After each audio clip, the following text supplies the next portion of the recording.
Blog Talk Radio. Yo, Bantan. ¿Qué es lo que está sonando por ahí? Acabo de llegar a mi país. Acabo de llegar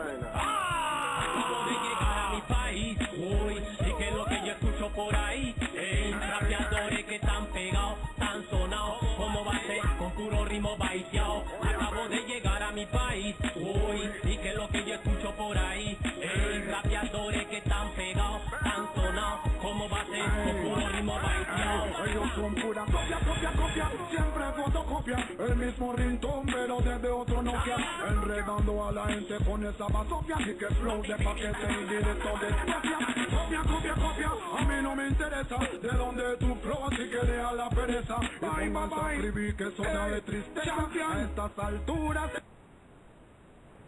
All right, welcome to the Jeff Mayweather radio show. It's been a long time since we've been on air, but we're back, and we're going to be back every week from here on out. I'm your host, Jody Cohen. Of course, Jeff Mayweather, as always. The show's named after him, so we couldn't do without him. Jeff, how you doing tonight? I'm good, and yourself? Not too bad. We're going to be joined here in a few minutes by action MMA fighter Walt Harris. Does another radio show on our network, the Pro MMA Insider show. He'll be with us in just a second. Quite a bit going on here, Jeff. Obviously, as usual, the big stories are Manny Pacquiao and Floyd Mayweather. Let's start first with your nephew. The big news came down today. They were trying to get him either to be able to go to a small apartment or house arrest or something like that, and that was denied. Jeff, what are your thoughts as far as them denying it, first off? Well, I mean, I think that if they're going to deny it, Wait, let me cut you off right there, Jeff. I'm sorry. Jeff, hold on 1 second. I want to bring on Walt here first. Let's welcome Walt to the show. Walt, how you doing tonight, buddy? What's up? How you doing, Jeff? How you doing, Jody? Good. How you doing, Walt? Doing good. Before we get into that, because I want to introduce Walt real quick, because, we had to have Walt crash his show since you didn't show up on our show last week.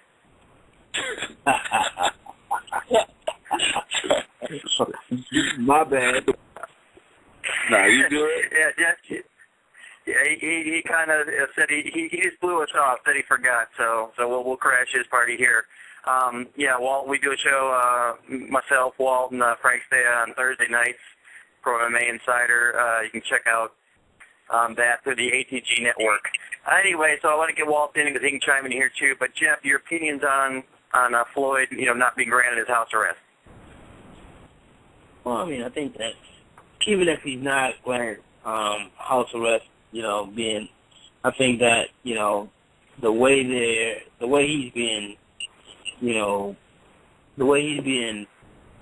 he's serving his time is as though he's a serial killer. He's spending time in jail like Charles Manson or someone that. I mean, and I understand the fact that he's a celebrity, but at the same time, I mean, the way that he's spending time, I mean, that can actually break a person where you only get an hour of time where you're not confined, and then the rest of the day you're in a cell. I mean, and that's ridiculous for, even if it's just, you're not being in your cell, if you're just being able to walk up and down the aisle or something, but you have no one else to communicate with or anything. So, I mean, it's ridiculous, to be honest. Yeah, no, I kind of see where you're coming from in one way. In one respect, one I don't. I know when you go to jail and it's not, a serial killer, like you said, you get a lot more free time. You're able to walk around, that kind of thing. I understand them not wanting him to be, in general population because of the fact that, obviously a celebrity and, someone tries to take a swing at him or whatever, make a name for themselves. They don't want to be on the wrong end of bad publicity. But, they should be able to find, something where even if he's by himself, at least he can get out in the yard and do some exercise, maybe when the other guys are inside their cells or whatever. But, yeah, getting just, a couple of, 1 hour a day free time, I can see where you're coming from. But, on the other hand, the one thing, the complaints of them saying that, that he might not be able to fight again, and it's, the water and the food's all, really bad for him, playing a little bit devil's advocate. Do you agree with them as far as that goes? Because being devil's advocate, I can certainly see where, he did the crime, he needs to do the time, according to the penal system. Well, I mean, don't get me wrong. I mean, I think that, just because of his profession, I think that that's most important, in regards to them possibly, trying to get him a certain type of diet.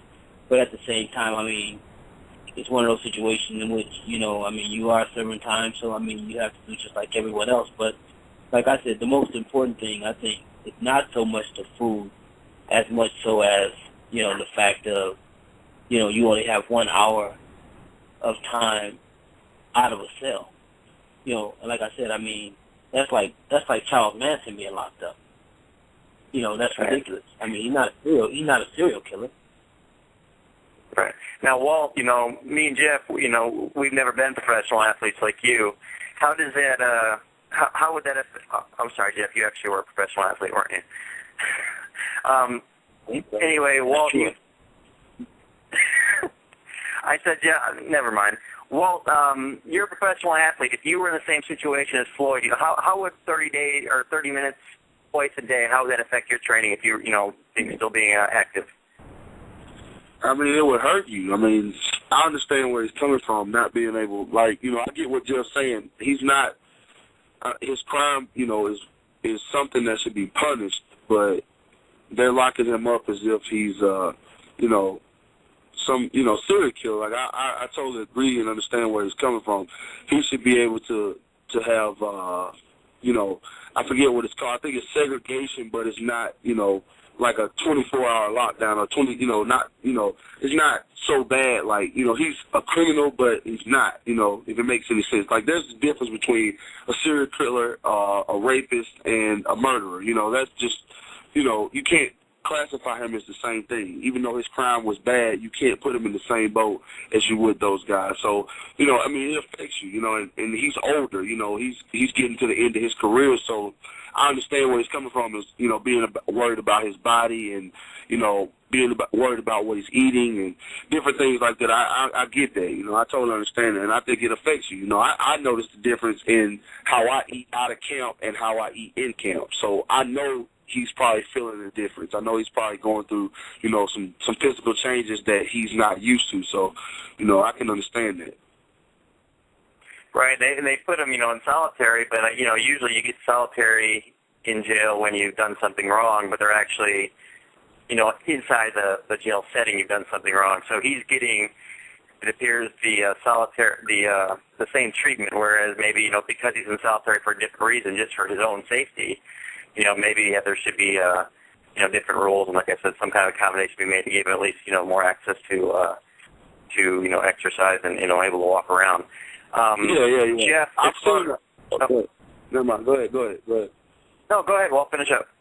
No, I was just saying. I was gonna say, like, I've seen. I think, if I'm not mistaken, correct me if I'm wrong. Y'all may not know, but Jeff said Charles Manson or whatever.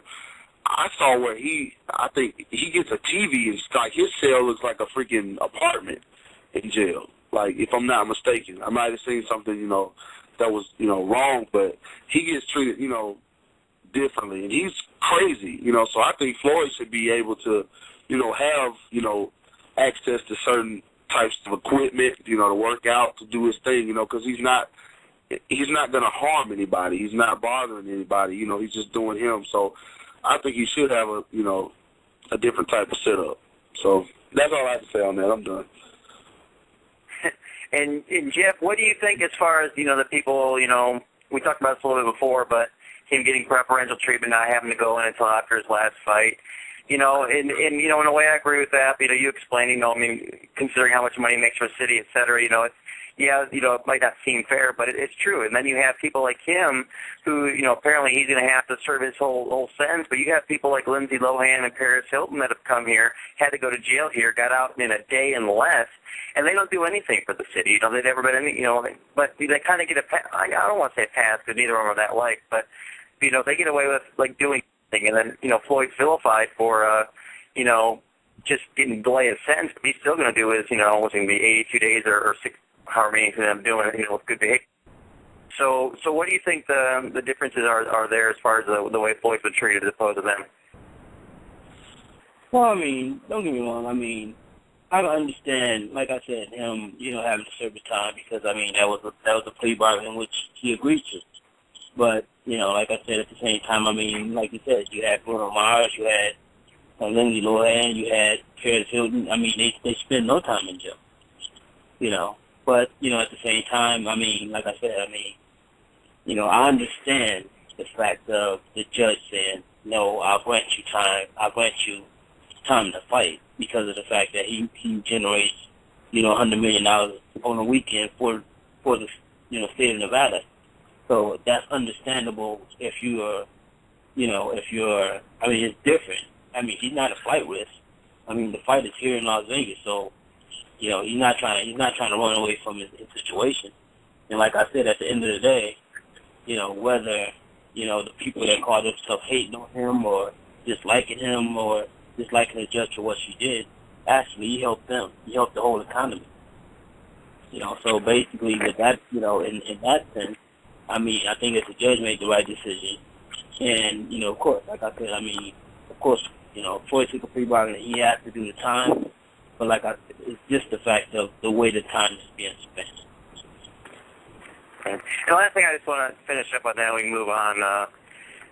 Just out of curiosity, the lawyers are talking about how it's bad for his health, it's going to ruin his career, and how much of that, and I know it's maybe hard for you to say because it's just your nephew, but how much of that do you think is lawyers, just kind of just doing their thing, doing their job, maybe exaggerating a little bit, trying to do the thing for their client like they're supposed to, and how much of that do you think is really reality?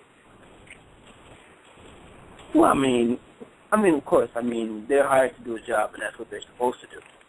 And, how much of it is real and how much of it isn't real, I mean, no one really knows because no one else is in there but him. I mean, to be locked up for 23 hours, that could break anybody. I don't care who you are. Exactly. You have no one to talk to, you can't do anything. I mean, some people go crazy when they're locked up like that. So, yes, it could. It could possibly ruin his career. I mean, he might not even be the same person sometime. All right, well, we wrapped up our obligatory Floyd segment for this show. Walt, I know Jeff's not real familiar with you, as far as your background and that kind of thing. Explain to our listeners and Jeff as far as, I know, you started off as a boxer, so give us a little rundown of your boxing credentials. I got golden gloves in the state of Alabama and in Georgia, and I've won a couple boxing tournaments in the Southeast. And so what drove you to MMA as opposed to boxing? I mean, access. Like, I really, I never really had a bunch of people that I could go to for boxing. I didn't, know a lot of people as far as MMA, but there were more people involved in MMA in the circles that I ran in when I started training than there were in boxing. So I just kind of gravitated toward MMA. I mean, I've always been a boxing fan ever since I was a kid. So that's always what I, wanted to do first. And that's kind of how I got into MMA. I started doing boxing classes and learning different boxing techniques. And then, I kind of carried it over into MMA. And, that's kind of the gist of how that happened. I love them both, but that's where it all started. Now, I met you, was it January? Was that right, your fight year? No, it was in February. February, okay. You had your fight here for Superior Cage Combat here in February. I met you. One of your coaches I'd met there, he had trained under Roger Mayweather, is that right, or was it Floyd? No, he worked out, I think he worked with Floyd for a little bit. Floyd, trained him in, different couple boxing techniques, and he worked with Floyd for a little bit. Floyd Sr., not Junior, Floyd Sr. Yeah. Yeah. So yeah, you ever get out here, I'd love to have you work with Jeff. Jeff, you've been working a lot with MMA guys now, so if I know you haven't, studied much of the Walt here, but, as a boxing coach working with an MMA fighter, what are some of the things you'd want to do with him right away, to help him, implement the boxing better into his game? Are you talking to me? Yeah. Who else? Jeff, I know what he's doing. He's playing on his computer, not paying attention. That's what it is. No, I mean, well, basically, of course, I mean, for what, having, some type of boxing background, I mean, he would basically be able to understand what, the mechanics of boxing and things like that. So, I mean, I think that he would be, easy. It would be an easy adjustment for him, to make the adjustments and the things that I would ask of him, But, Absolutely. I mean, the only thing that I can do, the one thing that I would do is like the same thing I do with Roy, and that's just basically build up his punch count, because for Roy, I mean, that's also part of his conditioning, because, I mean, he's a huge guy, and, I have him throw, over 400 punches around, and he's one of those guys that, he's challenging. I mean, he's not going to be the type to say, I can't do it, but if his arms are burning or whatever, he's not going to stop. He's going to continue to do it, just to prove to me that he can. And that's basically, I push him as far as I can. And, and I think that, it gets him in great shape because now I work with him now, and, I mean, he's able to do it with no problem. Of course, you weren't really tested. You weren't really able to see how his cardio was his last fight since it only lasted 51 seconds, but yeah, maybe next time out. Walt, currently, what does your boxing regimen consist of? I mean, I mix a lot of different things, and I do a lot of Muay Thai, but when it's strictly boxing, I try to do at least anywhere from, I'd say on a good day, it's 10 5-minute rounds of just mitts. That's just on a good day. When I'm just focusing on my hands and my technique and trying to get, my speed and all that down, I just focus on doing about 10 rounds, just hard, just going at it. And then, I mix of course, on other days I incorporate Muay Thai, the leg kicks, wrestling and all that stuff comes in. But I'm a boxer. Like, I love to stand up and bang, so I focus a lot on boxing. And when me and my coach get in the gym one-on-one by ourselves, we set the timer and we just go, till my arms are just done, until I just can't take it anymore. So, I don't know how many punches I've never really counted the actual punches that I'm throwing, but I know 10 hard rounds at 5 minutes a round is pretty intense, especially for an MMA guy. Yeah, that's how, that's a lot. So I think when I know when I can get to about 6 or 7 comfortably, and I'm just keeping my movement, and my head moving down, my feet moving, that I'm getting in good shape. So that's where we try to finish off camp at. About 10 good rounds of just hard work. So I guess that's kind of almost the equivalent of boxing. They fight 36 minutes, I think, is a full boxing match if you count 3 minutes per round. So, yeah. So Jeff, just to finish on that, is that basically when you deal with the heavyweight, because they're the ones that traditionally gas the easiest and the quickest? Is that something, the heavy workload, like you said, you do 400 punches with Roy, and Walter said, he really pushed himself to the point of exhaustion. Is that, you think, the key for the heavyweights, really, to treat them like they're not heavyweights so they build up their stamina?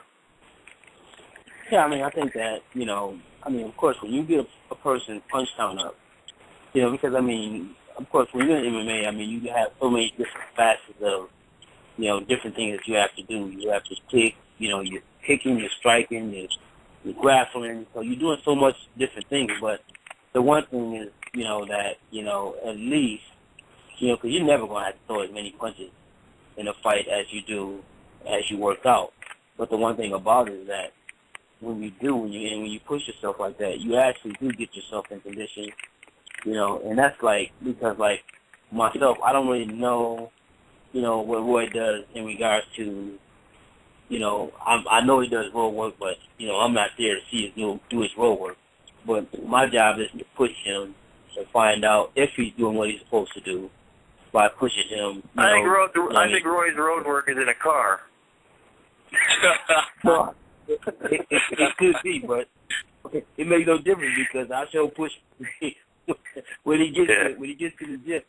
And he's able, like I said, he's the type of guy that he's not gonna back down. He's always challenging me. So, like for instance, he's also a guy that he likes perfection. He's a guy that basically, when he gets the punch wrong or the combination wrong, and that's one thing I got him with to the point where now he's doing punches in combination.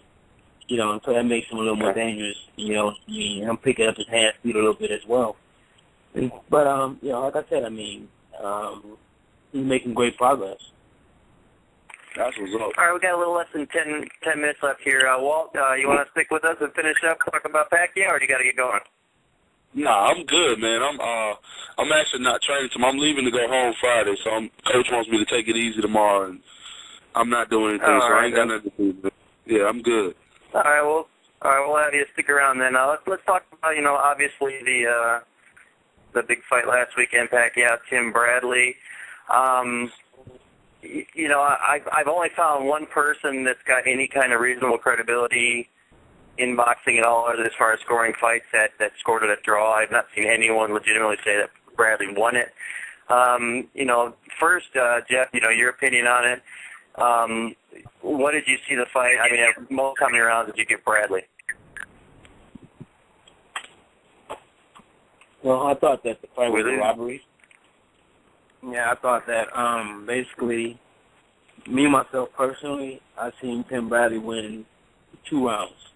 I think maybe the 10th and one of the earlier rounds where it was there, and that round was basically more like a filling out round. That was like round 2 or 3. And after that, don't get me wrong, the fight itself kind of sucked. They both were swinging just wild punches. It was a very wild fight, but at the same time, I still give, Bradley his respect because he didn't back down and he did try to fight Pacquiao, even though he didn't have the power, to match Pacquiao. But at the same time, he fought with his heart, but he definitely didn't do enough to win. Right, and that's the one thing. He did fight hard. He did try. He did actually break his foot there, early in the fight, and he kept on. And it shows he's tough, but it doesn't. It's the bottom line. It doesn't really matter. It's who won the fight, And at most, when I watch the fight, like trying to give Bradley rounds, the most I could possibly give him, even trying to, to justify to myself, would be 4 rounds. So I just and walking around the Mayweather gym, and of course, obviously, if anyone's going to judge it, against Pacquiao and say, oh, no, Bradley did win, there'd be people around the Mayweather gym.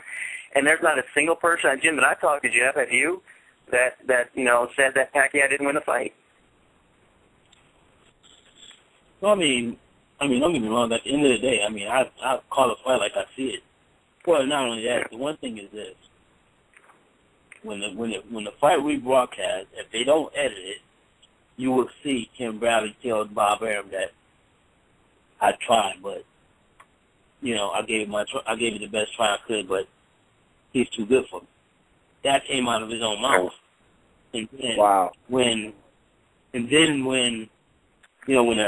decision was announced, this is one thing that a fighter, like what? You're a fighter, right? You're in the ring. When the fight is over with, he's in a cage usually, not a ring. You won and you know if you lost. Yes, sir. Right? Yes, sir. Okay. Now, Tim Bradley's listening to the audience. Well, I guess I got to wait when I go home and see the fight on TV. Then I'll know if I won or lost. No, you just got done fighting. You know if you won or lost. No one has to tell you. Even if the crowd is booing you, if you won, you know you won. You know you won in your heart. And there's fans out there that know you won. But when you act as though the crowd determines who won, because that's saying that you was in the fight, but realistically, you're just listening to the crowd to determine who really won. It makes no sense. Man, I know that Tim Bradley knows he lost that fight. You could just see his reaction, and Exactly. He didn't come across as a fighter who won. It seemed like he knew he lost. So I don't respect him saying, "Oh, he made it sound like I knew what I was doing. I got in there and I did what I had to do." No, bro, you lost. Just be honest. And it's kind of it's fluky to me. I don't want to go too deep into it, but it's right. Something ain't right. Something ain't right about it. That's all I have to say on that. Exactly. Now, Walt, you said you. Oh, go ahead, Jeff. Go ahead. No, the one thing is this: what Pacquiao, what Bradley can do to make himself bigger than he ever been is do what somebody, I think they bogusly did on Facebook, is actually say, I lost the fight, here Pacquiao, here's your belt. Do you know he'll be bigger than he ever been in his life? Yep. That might be what he should do. Yep. Now, Walt, you lost one fight in your career to a guy who's actually weighed in, 29 pounds over. Am I correct? You said you actually felt like you won that fight?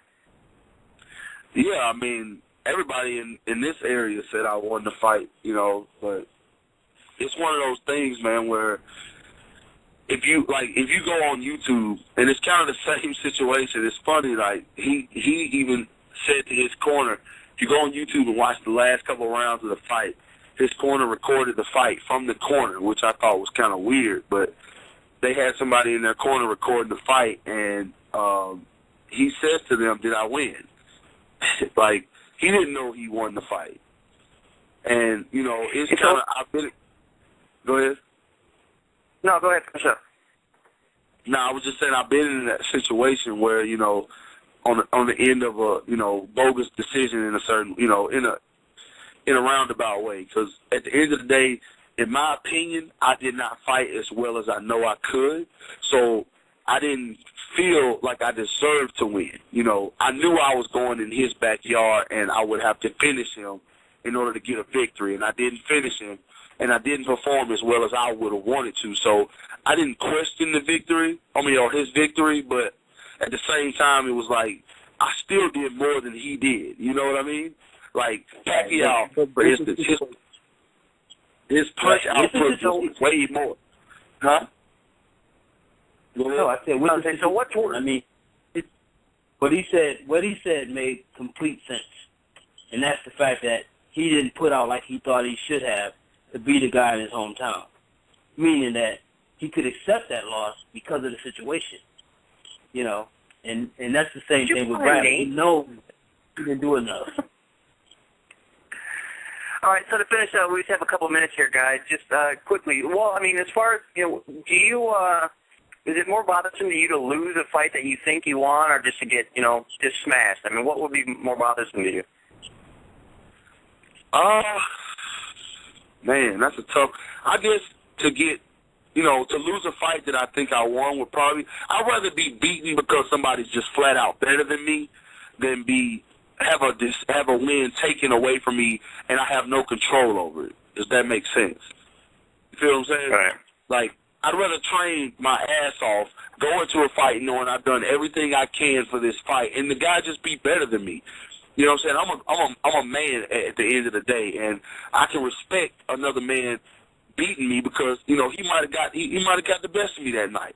It just might have been his night, but I cannot respect the judges taking the decision away from me when I've worked my ass off and I've done everything I can to prove to you that I deserve this fight, and then I lose it because, of whatever reason. I'm in his backyard or, whatever. It's not fair. As a fighter, when you go into camp, if you're training like you're supposed to, you leave everything in that gym and you work your ass off. So when you get in that ring or the cage or wherever it may be that night, you can get the victory. And to have it taken away by somebody who has never trained, who's never worked, who's not done anything, their job is just to sit there and judge what the hell you're doing, it pisses me off. So, Wow. Got a good answer out of Walt. All right. Hey guys, we're out of time here. Just a few seconds left. Hey, Walt, tell the listeners where can they catch you on Twitter, Facebook, anything like that, real quick. Yeah, man, hit me up on Twitter at the Big Ticket 205, and then hit me up on Instagram at the Big Ticket 205, and then on Facebook at Walt Big Ticket Harris. That's all right, it. Walt, thanks for joining us tonight. Yeah, thanks, Jeff. Thanks for joining us. We'll be back next week. tomorrow night we'll have Hector Lombard on ATG Radio on the Pro MMA Insider. Join us then. Thanks, guys. Thank y'all. See y'all later. All right. Take care.